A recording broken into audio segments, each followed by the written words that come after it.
up, y'all? I said, what's up, y'all? Look at me when I'm talking to you, bro. Nah, I'm just messing with y'all, man. This your boy Knockout Boxing 86 TV, and we in here. So check this out, bro. Before we get going on our video, smash the like button, subscribe to the channel if you're new here, share the video, turn on your notifications, and please don't forget to donate to the channel, Cash App, Super Chat, Super Thanks, join the channel. Anything you can do to help support the channel is going to give me more time to spend making content for y'all. And don't forget, I'm live Monday, Wednesday, and Thursday night at 7:30 p.m. Central Time. And also Sunday at 9 a.m. Central Time with the Singing OG KQKC Boxing Network. But let's get to it and get it popping, bro. And Ryan Garcia, Bernard Hopkins, Ryan Garcia's team, they have all done something that I saw coming, that I knew the door was open to. And this is the main reason why I told you guys when we found out that there was a rehydration clause in this fight that I didn't like it.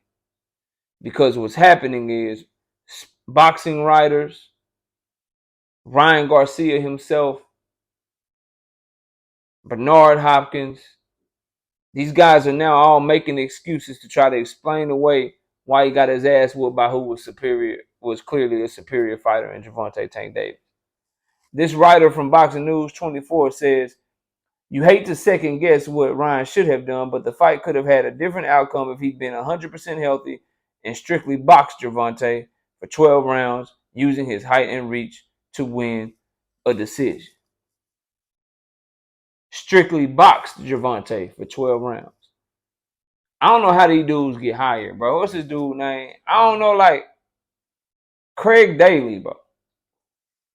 Craig Daly got to be a dude who got a journalism degree, who applied to CNN, applied to Fox News, and applied to ESPN and Fox Sports, and applied to all these other publications, the New York Times, the LA Times, the Dallas Morning News, Fort Worth Star Telegram. He got to be one of these dudes that applied to all these people to become a journalist, and all of them didn't even give him an interview. They were like, your resume trash. We ain't even giving you an interview.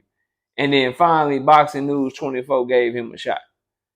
Because just in that statement alone, I know I am no longer interested in reading anything that he has to say about boxing. Because anybody watching that fight with an eye for boxing knows that Ryan Garcia just wasn't on Tank's level from a skill perspective.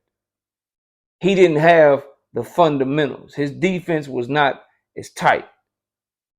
Tank Davis can parry your shots. He can use upper body and trunk movement. He has a very good high guard. When he wants to, he can go into a shoulder roll to become a counterpuncher. He has a lot of things that he can do defensively that Ryan Garcia can't do defensively. He has the better feet, the better change of direction, so he can fire off on a dime and still generate power because of how quick and explosive that he is. Ryan Garcia has to be planted to throw his shots. That's just to name a few things. So when I hear somebody or I read that someone wrote that Ryan Garcia could have just boxed Getvonta for 12 rounds using his height and reach to win a decision, I'm like, the hell you talking about, bro? Ryan don't fight to his height and reach. Never has. He is a pressure fighter coming forward behind his hand speed and his power, trying to get you out of there. He don't box tall behind his reach and use a jab to keep distance and use his length to keep away from you and shit. Like, shut up, bro. Like, what are you talking about to me? So I wanted to say that because I read that shit and I was just baffled by it. Now, Ryan Garcia, after the fight, I'm not going to make excuses. He was the better man. He was this, he was that. But then all of a sudden, now we hearing about how he was hurt to the body and shit in sparring, and he already came into the fight hurt. And I'm glad that I'm not making an excuse, but I did have a spy in my camp. I can't stand when people do shit. I can't stand when people do shit like that, bro, where they... Because I was giving... Y'all know I've been giving, like, Ryan showed heart to me in the fight. But when you act like this after the fight, bro, it takes away all the goodwill that you worked up from your boy Knockout. He fought with heart. He didn't take a step back. The only time he took a step back was when Tank forced him to take a step back. He was with the shit the whole time. Got thumped in the second round, got up, kept pushing forward, kept trying to press Tank, kept trying to get his shit off. I was, impressed with the determination and the heart of Ryan in the ring, bro. But I'm extremely disappointed after the fact. And that's what separates me from a lot of you dudes, man, is I can separate shit and I can judge each specific situation based on what's happening. And right now, Ryan Garcia and his team acting like a bunch of sore losing ass, after the fact ass, coward ass people, bro. Like, I don't like that shit, man. I don't like that. Like, now all of a sudden, he was hurt coming into the fight. He already had damage and he was already breached and all that shit. Like, if you hurt like that, man, then what you fighting for? Like, I would have hate for him to pull out, and I would have killed him for pulling out. But once you get in that ring, ain't nobody trying to hear shit, bro.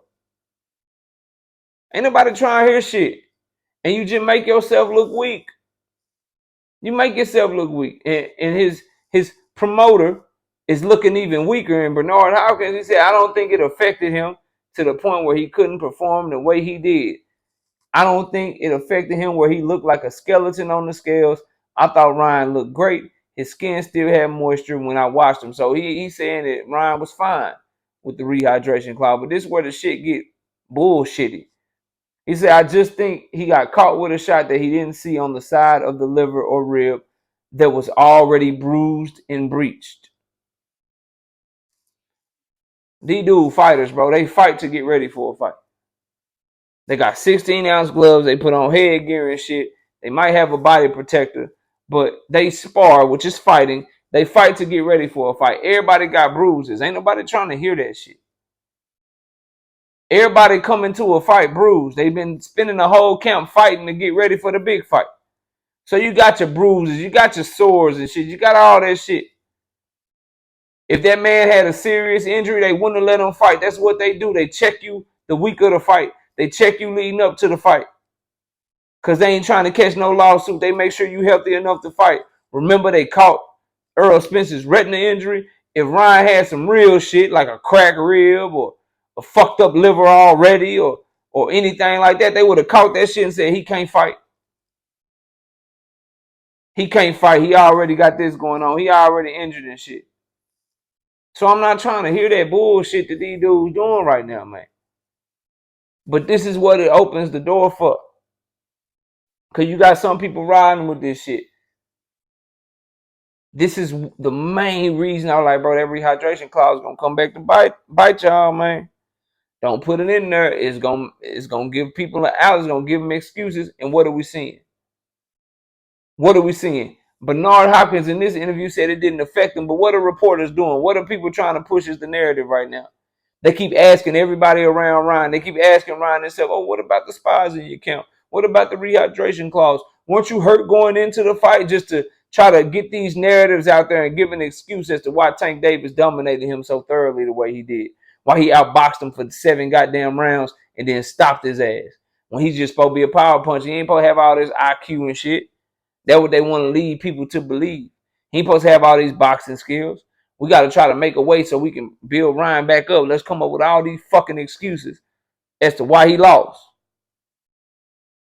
That shit, I'm not for. That shit, I'm not with, bro. Because I know for a fact these wouldn't be the type of answers that Bernard Hopkins would give if Ryan knocked Tank out or if he beat him. I know for a fact. I don't care what y'all tell me. I don't care what you put in my comment section. If Ryan Garcia had beat Tank Davis, Oscar De La Hoya, and Bernard Hopkins wouldn't have gave a fuck about no death threats. They in that bitch at the press conference after the fight, front and center. Answering all the questions. Motherfucker gonna ask Ryan the question. Oscar gonna answer that shit for him, bro. Ask Ryan Trainer a question. Because trust me, Joe Goosen would have been there too, because his ass ain't show up. He would have been there if they won. Ask Joe Goosen the question, but Bernard Hopkins gonna answer for him. Ask Ryan Garcia daddy a question, Joe Goosen gonna answer for him. They all would have been up in that bitch cheating like a motherfucker if he won. But he lost, they don't show up. They wouldn't have been talking about no injuries and all this extra shit if Ryan Garcia had won the fight. So ain't nobody trying to hear that shit now, man. A lot of excuses being made, a lot of things being done to try to dim the light of Getvonta Tank Davis. And y'all know we ain't rocking with that shit. We're going to call it out. But y'all let me know what y'all think. Comment below, smash the like, sub to the channel.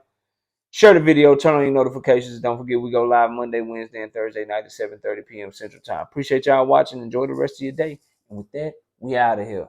Peace out, y'all.